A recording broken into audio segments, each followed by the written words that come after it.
இரட்டை தலைமையாக இருந்த வரை அங்கு வந்து இந்த 3 Ds சொல்லுவோம். Debates, discussions, deliberations and decisions, 4 Ds கூட வச்சுக்கலாம். இதற்கான வாய்ப்பு இருந்தது.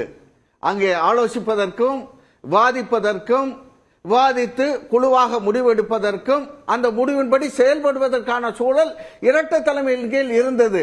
ஆனால் என்றைக்கு இவர் வந்து அன்றைக்கே 10.5% தான் அதிமுகவுக்கு பின்னடைவை உருவாக்கியது என்பது அனைவரும் அறிந்தது. அந்த விவாதத்துக்கு நான் போகவில்லை.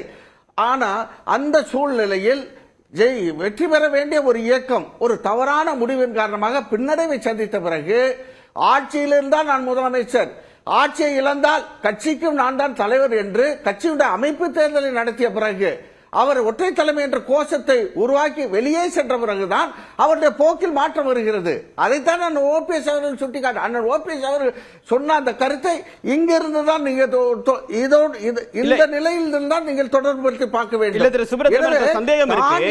துணை முதலமைச்சராக ஓ பன்னீர்செல்வம் இருக்கும்போதுதான் அந்த 10.5% இடஒதுக்கீட்டுக்கு எடப்பாடி பழனிசாமி அவர்கள் ஒப்புதல் கொடுத்தார்.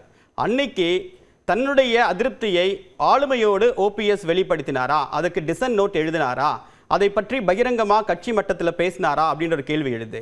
இன்றைக்கு பாஜக தன்னை சந்திக்க நேரம் ஒதுக்கவில்லை அப்படின்னு சொன்ன நிலையில பாஜக மீதான விமர்சனத்தை நேரடியாக வைக்காம எடப்பாடி பழனிசாமி அவர்கள் மீது முன்வைப்பதற்கான காரணம் என்ன?